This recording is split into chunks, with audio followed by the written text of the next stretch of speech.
Assalamualaikum warahmatullahi wabarakatuh. Salam pemasyarakatan. Baik, dalam rangka menyambut Hari Dharma Karya Dika, Kementerian Hukum dan Hak Asasi Manusia Republik Indonesia dengan tema Semangat Pasti yang jatuh pada tanggal 30 Oktober 2021 mendatang dari ujung paling barat Republik Indonesia. Rumah Tahanan Negara Kelas 2B Sabang turut menyukseskan serangkaian kegiatan yang dilaksanakan baik secara virtual maupun non-virtual. Dan pada hari ini, Rutan Kelas 2B Sabang menyelenggarakan kegiatan podcast atau berbincang-bincang santai bekerjasama dengan Badan Narkotika Nasional Kota Sabang. Dan perlu diinformasikan bahwa kegiatan pada hari ini telah terselenggara sesuai dengan protokol kesehatan COVID-19 sesuai dengan aturan yang berlaku. Tujuan dari podcast ini adalah untuk menginformasikan kepada masyarakat tentang peran dan tugas dari masing-masing instansi, yaitu Rumah Tahanan Negara Kelas 2B Sabang dan Badan Narkotika Nasional Kota Sabang. Baik, kita perkenalkan dulu narasumber yang hadir pada hari ini adalah dua sosok pimpinan dari dua instansi yang energik, penuh dengan semangat, inovatif, dan selalu memberikan motivasi. Dan juga punya hobi yang sama nih, sama-sama senangnya bersepeda ya Pak. Oke. Baik, inilah dia Bapak Kepala Rumah Tahanan Negara Kelas 2B Sabang, Bapak Muhammad Nasir. Selamat sore. Ya, dan Bapak Kepala Badan Narkotika Nasional Kota Sabang, Bapak Mas Duki. Ya, Assalamualaikum, salam sehat tanpa narkoba. Iya. Mohon izin, gimana kabarnya hari ini Pak? Alhamdulillah sehat. Alhamdulillah sehat. Oke, baik. Kita ke Bapak Kepala BNNK dulu. Kita tahu Pak, dalam stigma masyarakat, tentu BNN itu erat kaitannya dengan narkoba. Dan dalam pandangan, dalam kita masyarakat tentu tidak ada yang ingin berurusan dengan hukum, apalagi harus menghabiskan masa depan mereka di lapas atau rutan. Sejauh ini peran dan upaya yang dilakukan oleh BNN, khususnya BNK Sabang, untuk mencegah masyarakat berurusan dengan hukum, itu upaya yang dilakukan sejauh ini apa saja Pak? Ya. Jadi sebenarnya Badan Narkotika Nasional Kota Sabang itu melakukan 3 pendekatan. Ada soft power approach, ada hard power approach, sama smart power approach. Jadi kalau soft power approach itu kita lakukan pencegahan melalui sosialisasi, terus kemudian intervensi berbasis masyarakat, bagaimana merehab masyarakat yang sudah terlanjur pemakai pemula, tapi direhab oleh masyarakat itu sendiri. Dan tentunya masyarakat itu kita latih terlebih dahulu, kemudian menjadi agen pemulihan. Nah, itu yang disebut kita dengan IBM, intervensi berbasis masyarakat. Kemudian soft power approach kita lakukan seperti ini, podcast ini. Nah, podcast ini smart power approach namanya. Kita kan sekarang, anak-anak muda sekarang medsos. Nah, sosialisasi tentang Undang-Undang 35 tahun 2009 kita lakukan juga di medsos. Contohnya tadi khawatirnya ada masyarakat pecandu, penyalahguna, bagaimana caranya untuk menghindari masuk lapas misalnya, tidak terjerat hukum. Nah, bagi pecandu, penyalahguna, kita sosialisasikan itu harusnya wajib lapor ke BNN. Jadi kalau lapor ke BNN itu dilindungi oleh undang-undang, dia tidak akan dipidana tapi direhabilitasi. Nah, kalau di BNN itu bisa rawat jalan, bisa rawat inap. Kalau rawat inap, kita rujuk lagi nanti ke balai-balai yang memang kepunyaan BNN. Tapi kalau rawat jalan bisa di BNN Kota Sabang, itu pun gratis. Gitu. Sesuai dengan Undang-Undang 35 tahun 2009, pasal 128 disebutkan, bagi pecandu, penyalahguna yang belum cukup umur, dilaporkan oleh orang tua atau walinya, tidak dituntut pidana. Bagi yang sudah cukup umur, melaporkan diri sendiri, terus kemudian direhabilitasi, juga tidak diproses pidana. Sehingga apa?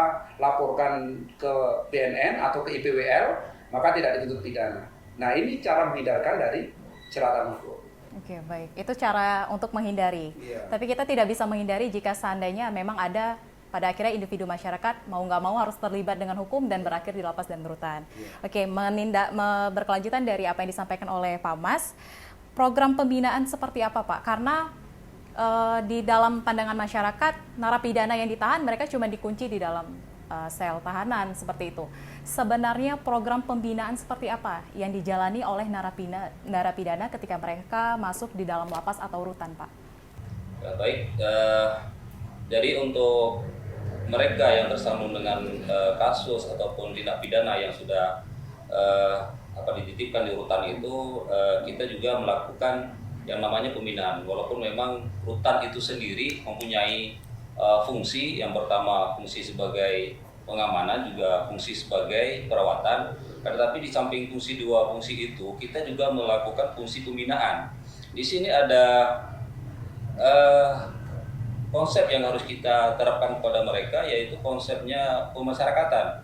Kalau dulu mungkin kita mengenal konsepnya penjara, akan tetapi dengan dilahirkan Undang-Undang Nomor 12 Tahun 1995 tentang pemasyarakatan itu sendiri, kita membina warga binaan itu dengan konsep yaitu memulihkan hubungan kehidupan dan penghidupan. Jadi ketiga hal itu yang terus kita lakukan kepada mereka. Jadi hubungan hidup ini, ya keretakan hidup ini yang dilakukan oleh mereka yang yang masuk ke rutan ini, yaitu kita pulihkan hubungan hidupnya, yaitu dengan pembinaan mental, baik mental spiritual maupun mental jasmaninya. Itu yang dua hal yang harus kita lakukan di rutan ini. Baik, kemudian kalau kita mau fokus ke kasus untuk sampai saat tahun 2021 sendiri, itu Pak, untuk kasus narkotika persentasinya adalah 50% untuk penghuni seluruh lapas dan rutan di seluruh Indonesia. Jika digabungkan dengan kriminal umum, maka perbandingannya adalah 50% banding 50%. Ini angka yang cukup krusial dan sangat mengkhawatirkan, Pak. Dan untuk program pembinaan bagi narapidana yang berlatar belakang kasus narkotika, itu ada perbedaan atau tidak, Pak, dengan kriminal umum lainnya? Itu sebenarnya dari pembinaan mereka ini ada kita pembinaan kepada yang khususnya untuk narkoba. Kita akui bahwa kasus narkoba yang ada di rutan Sabang ini hampir 60% atau 50% begitu. Jadi ini yang harus kita pulihkan kepada mereka ini, mindset mereka terhadap narkoba ini. Jadi selama ini kita di rutan ini, kita sudah mengikat kerjasama dengan BNN. Jadi dengan ada kerjasama ini, ya kita mempunyai satu komitmen bersama untuk memberantas narkoba, juga membina para pecandu narkoba ini untuk benar-benar bisa kembali lagi dan bersih daripada narkoba. Artinya kita wujudkan rutan ini bersinar, artinya bersih dari narkoba. Jadi hal-hal juga yang kita lakukan bersama setelah kita kerjasama ataupun dengan BNN. Yang pertama, kita memberikan pemahaman kepada warga binaan melalui mungkin ya penyuluhan atau sosialisasi terkait narkoba. Dan juga di samping itu juga kita membangun karakter mereka, mungkin dengan ada kegiatan pembangunan capacity building ya, dengan pihak mungkin dari BNN juga sudah melaksanakan beberapa bulan yang lalu. Dan juga di samping itu dari pihak BNN sendiri juga sudah menyediakan pojok yang namanya pojok konsultasi, konseling ya. Itu di setiap sebulan sekali pihak BNN itu datang ke rutan untuk memberikan konseling kepada WBP ataupun tahanan yang khususnya narkoba. Jadi narapidana yang ketika masuk ke dalam lapas atau rutan itu kita sebutnya warga binaan pemasyarakatan ya Pak? Berarti fokus perbedaannya dari dulu disebutkan sebagai penjara, kalau sekarang pemasyarakatan. Berarti fokus pembinaannya ada pada mental dan keterampilannya ya Pak? Oke, baik. Kita bisa ketahui bersama bahwa sampai saat ini Rumah Tahanan Negara Kelas 2B Sabang sudah melaksanakan perjanjian kerjasama dengan BNNK. Untuk program sinergi yang sudah dijalankan oleh BNK di rutan itu, program-program yang seperti apa saja, Pak? Sudah disampaikan sama Pak Nasir sebelumnya tadi. Kita beberapa kali lakukan kerjasama. Contoh saat asimilasi warga binaan. Saat asimilasi warga binaan itu kita diundang untuk cek ulang sebenarnya steril atau tidak, dia masih pakai atau tidak. Kita tes urin. Setelah tes urin negatif, terus kemudian kita berikan juga pemahaman kembali. Sebelum dia keluar, sebelum diberikan asimilasi itu, diberikan pemahaman kembali tentang bahaya narkotika, tes urin, itu yang pertama. Yang kedua, ketika dia di luar, berarti dia sudah dikembalikan ke masyarakat, maka kita juga wajib pantau. Kenapa? Karena sudah kalau masih di dalam itu kewajiban Pak Nasir selaku Karuta, kalau di luar itu sebenarnya kewajiban semua pihak, semua stakeholder termasuk BNN. Karena itu kita merasa ini adalah leading sektor kita, maka kita pantau. Pemantauan kita melalui ada home visit oleh konselor BNN. Gitu. Kita konselor, lakukan ke kunjungan ke rumah untuk dilakukan bagaimana sih pembinaan-pembinaan yang berkelanjutan. Yang pertama, yang kedua, yang ketiga, ada sosialisasi kepada warga binaan. Saat kita di dalam, kita secara keseluruhan, kita berikan sosialisasi, kemarin diberikan ruang oleh Pak Nasir. Selanjutnya seperti tadi disampaikan ada pojok konsultasi. Kita berikan pojok konsultasi, kita kirimkan konselor BNN untuk datang ke lapas untuk memberikan paling tidak kan pengembalian mental yang dulunya pakai narkotika. Ketika keluar dari sini itu sudah terbebas dari kecanduan itu. Intinya mereka tidak mengulangi perbuatan yang sama. Ini dari rasa penasaran saya pribadi sendiri nih Pak ya. Kadang-kadang orang kadang-kadang kalau kita bisa lihat mereka yang mencoba pakai narkotika ini bukan hanya dari kalangan yang punya uang, ya, bahkan dari masyarakat biasa. Dalam arti ketika mereka memakai itu kan mental mereka sudah down, Pak. Ketika pakai mental mereka sudah down juga kan. Kemudian masuk ke rutan makin down. Ada kesulitan apa yang paling sering dihadapi oleh BNN untuk memulihkan mental mereka kembali, Pak? Kesulitannya ketika pecandunya itu tertutup. Kalau tertutup kita nggak bisa masuk. Artinya apa? Ada beberapa kali pertemuan kita untuk membuka diri mereka agar terbuka ke kita bisa mengarahkan. Itu yang pertama. Untuk yang berikutnya, ketika kita kembali ke masyarakat, yang kita pengaruhi adalah keluarganya. Keluarganya juga harus berbenah sebelum warga binaan itu dikembalikan lagi ke keluarga. Artinya apa? Kalau dia pulang ke rumah, kondisi di keluarganya masih tetap sama, dia akan melakukan perbuatan yang sama. Berarti kemungkinannya masih besar ya Pak? Masih besar. Sehingga apa? Kita harus dekatin keluarganya, nanti harus ada berbenah atau perubahan-perubahan yang signifikan di keluarga tersebut. Kenapa? Karena orang pakai narkotika itu 60% itu karena ada kondisi rumah yang tidak bagus atau broken home kalau bahasa kerennya. Tapi karena kondisi rumah tidak bagus, berarti rumah itu harus dibenahi. Ya bukan rumahnya, maksudnya orang-orang yang dalam rumah. Sehingga dia pulang, kondisinya sudah berubah, memungkinkan semakin besar dia akan berubah secara psikologisnya. Dan dukungan dari keluarga itu juga sangat pengaruhnya luar biasa. Kalau keluarga mendukung dia berubah, maka dia akan berubah. Kalau nggak ada dukungan, berarti berat ya Pak untuk melewati masa-masa itu. Jadi kemungkinan mereka masuk kembali lagi, nggak akan lepas lagi ya dari narkotika. Sebenarnya berat dan tidak berat itu memang tergantung dari pribadi yang bersangkutan. Kalau keinginannya sangat kuat dengan konseling yang kita lakukan, maka apapun tidak akan berpengaruh terhadap dia, terhadap keinginan. Makanya kadang-kadang kita ini sebagai faktor variabel-variabel untuk membantu perubahan. Tapi kalau yang bersangkutan mau berubah, harus dia menyediakan kakinya untuk melangkah. Tapi kalau kakinya tidak disediakan untuk melangkah, dia tidak akan bisa berubah. Berarti intinya kembali kepada diri sendiri ya Pak. Baik. Untuk warga binaan ketika mereka berada di dalam rutan atau lapas, tentu hak kemerdekaan mereka dicabut Pak. Tapi mereka tetap punya hak untuk memperoleh hak kebebasan. Nah, adakah pengaruh dari program pembinaan yang seperti Bapak sebutkan tadi, seperti mereka ada kegiatan kemandirian, kemudian keagamaan, adakah berpengaruh besar terhadap mereka untuk memperoleh hak integrasi kebebasan mereka, Pak? Itu sangat berpengaruh sebenarnya dalam hal pembinaan ini. Karena yang kita tekankan itu kepada mereka itu adalah perubahan perilaku mereka sebenarnya.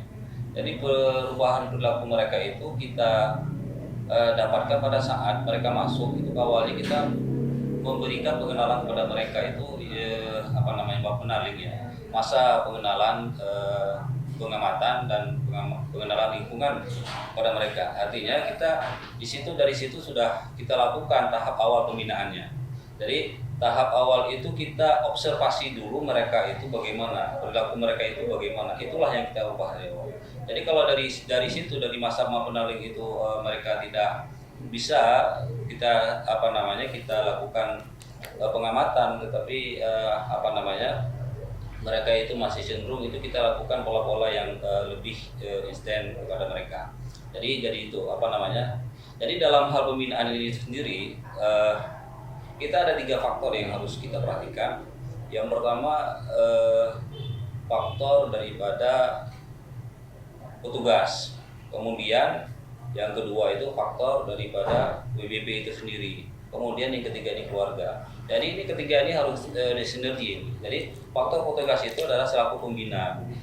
Jadi pembina ini ya harus selalu harus selalu mendampingi mereka gitu. Jadi selalu membina dalam kesehariannya, walaupun sambil duduk misalnya, sambil berkomunikasi dengan warga binaan. Nah, itu di situ petugas ini sendiri harus mampu ataupun melakukan pencerahan-pencerahan kepada mereka. Kemudian juga dari faktor narapidana itu sendiri. Artinya ya juga dari berpulang pada mereka itu sendiri. Mereka menerima tidak ini ya, untuk bisa berubah ya, begitu. Kalau dari mereka tidak ingin berubah ya kita juga sama saja gitu. Nah, jadi kemudian juga faktor keluarga seperti yang disampaikan Pak.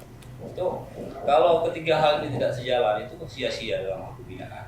Nah, jadi yang mereka sudah selesai dari sini keluar, jadi keluarga tidak mendukung, artinya tidak membina lagi, ya hasilnya juga mereka juga akan kembali lagi. Nah, yang intinya reintegrasi yang kita lakukan itu gagal. Gitu. Jadi pembinaan yang kita lakukan selama ini, ya kalau misalnya dalam hal mendapatkan reintegrasinya, kita lakukan beberapa tahap. Misalnya kalau mereka kita lakukan tes urin. Nah, kita lakukan tes urin. Jadi kalau mereka itu ternyata masih masih menggunakan itu narkoba, jadi kita tunda dulu. Nah, kita tunda dulu hak-hak mereka itu mendapatkan integrasi itu. Jadi supaya mereka bisa menyadari lagi. Jadi sering kadang-kadang mereka itu kita kumpulkan juga untuk kita beri pemahaman. Ya kalau masih cinta dengan narkoba ya jangan bilang bebas. Nah, kalau masih cinta, masih sayang sama narkoba, pulang dari sini ya udah masuk lagi gitu. Jadi pada hakikatnya penjara itu ya bukan penjara fisik sebenarnya. Jadi penjara itu adalah memenjarakan pikiran kita sendiri. Gitu. Nah, jadi kalau kita masih memenjarakan pikiran kita sendiri, itu berarti kita masih di penjara pada hakikatnya. Sekalipun kita udah di luar ya Pak? Iya, walaupun kita di luar. Berarti ini upaya Rutan Sabang untuk mewujudkan zero overstaying juga ya Pak, iya. Resolusi pemasyarakatan. Sebenarnya memang peran petugas pemasyarakatan itu sangat penting ya Pak? Iya. Oke, baik. Berkelanjutan dari apa yang disampaikan oleh Pak Nasir, tentu program pembinaan yang disampaikan Pak Nasir adalah fokusnya ketika mereka di dalam lapas atau rutan. Nah, ketika mereka bebas, seperti Bapak sampaikan tadi, memang fokus dari BNN adalah untuk memantau mereka yang sudah bebas. Adakah program-program yang memang dijalankan sampai saat ini oleh BNN untuk meningkatkan kualitas kemandirian mantan narapidana ini sendiri, Pak? Jadi kalau untuk kualitas kemandirian, kita BNN juga melakukan kerjasama dengan Disnaker melalui PLK-nya, sehingga mantan pecandu, kalau kita sebut itu kan kelompok rentan. Kalau kita sebut mantan pecandu itu stigma yang tidak bagus sebenarnya. Kalau kita sebut mantan pecandu, sehingga nanti dia akan terulang, oh ya dulu saya pecandu ya, dulu saya pecandu. Nah artinya bahasa-bahasa yang demikian kita coba tikis sedikit-sedikit, kita jadikan kelompok rentan. Nah kelompok rentan ini dibekali dengan kegiatan-kegiatan atau keterampilan yang di PLK. Kita sudah diberikan slot untuk PLK, untuk BNN bagi mantan-mantan pecandu tadi itu yang kita sebut kelompok rentan diberikan pemahaman-pemahaman atau life skill kepada mereka. Itu yang pertama. Yang kedua, selain kemandirian tadi, jadi saya sampaikan yang pertama ada home visit dari konselor, sehingga konselor itu mendampingi. Kenapa? Pemulihan terhadap pecandu itu tidak bisa sebentar. Dia malah justru didampingi seumur hidup. Kenapa? Karena potensi relapse atau kembali lagi untuk mengulangi terhadap kecanduan itu sangat besar potensinya. Karena kalau sekali dia pakai narkotika, dia keinginannya untuk pakai itu masih tetap ada. Tapi dengan konseling yang sudah kita lakukan berulang-ulang, pendampingan terus-menerus, maka itu bisa kita tekan sedemikian rupa. Sejauh ini efektif tidak Pak upaya yang dilakukan oleh tim BNN untuk memperkecil peluang mereka untuk kembali ke rutan? Kalau efektif dan tidak, berarti kan harus dilakukan penelitian, adakah residivis atau dulunya di rutan kembali lagi dengan kasus yang sama. Banyak ya Pak? Atau gimana Pak? Gimana kalau dari rutan ini sendiri? Kalau semasa saya itu, saya melihat yang residivis ada beberapa orang sih. Ya. Yang beberapa orang yang melakukan kembali perbuatan yang sama. Ya. itulah dari awalnya itu tadi sebenarnya itulah fungsi keluarga itu tadi sebenarnya. Dalam mengontrol dia, dalam mengontrol perilaku dia itu. Jadi saat mereka di luar itu lepas kontrol itu bisa mereka kembali lagi seperti yang dikatakan Pak Mas Yuki tadi, kembali lagi melakukan lagi sehingga mereka sekolah lagi di sini. Ya artinya mengukur efektif dan tidak itu, dia masuk ke lapas dengan perbuatan penyalahgunaan narkotika, keluar, terus kemudian dia masuk lagi dengan perbuatan yang sama yaitu penyalahgunaan narkotika, sehingga ada berapa persen yang masuk ini menjadi tidak efektif ketika 10 keluar, 9 masuk lagi misalnya. Atau paling tidak bukan 9, 5 saja dari 10 keluar, 5 masuk lagi, berarti tidak efektif. Berarti harus ada beberapa ekstra kembali dari stakeholder baik BNN, masyarakat, tokoh masyarakat, keluarga. Justru semuanya harus bersatu di stakeholder itu untuk memulihkan pecandu tersebut. Untuk program BNN yang Bapak maksud tadi itu hanya fokus kepada mantan narapidana kasus narkotika atau narapidana umum lainnya, Pak? Kita konsentrasinya di narkotika. Konsentrasi di narkotika itu baik yang keluar dari lapas maupun orang pecandu pemula. Pecandu pemula itu bagaimana upaya kita agar tidak masuk ke lapas. Oke, baik. Ini pertanyaan yang mungkin akhir-akhir ini viral ya, Pak. Kita tentu narkotika kita selalu berpatok pada berita yang viral. Akhir-akhir ini kemarin baru beberapa bulan yang lalu, itu sekitar 2 bulan yang lalu ada public figure, ya kita bisa ambil contoh adalah seorang komika. Kalau tadi di awal Pak Mas itu bilangnya menyampaikan bahwa melapor berarti direhab sebelum ditangkap, gitu ya kan Pak. Ini yang bersangkutan itu sudah ditangkap lalu bisa mendapatkan hak rehabilitasi. Itu proses yang bisa mereka dapatkan, mungkin ini dapat membantu masyarakat, Pak. Ya. Boleh Bapak bantu jelaskan? Ada yang direhab itu kan ada compulsory, ada yang volunteer. Jadi ada 2 kategori orang bisa direhab itu. Volunteer itu kerelaan untuk melaporkan diri, ada compulsory. Compulsory itu dengan ditangkap. Tapi syaratnya harus kita TAT. TAT itu ada tim asesmen terpadu. Tim asesmen terpadu itu terdiri dari BNN, tim kesehatan, terus kemudian jaksa, polisi, ada di situ. Sehingga tim TAT itu menentukan, merekomendasikan. Maka disebut bahwa yang bersangkutan itu pecandu, bukan pengedar. Sehingga nanti dalam putusannya,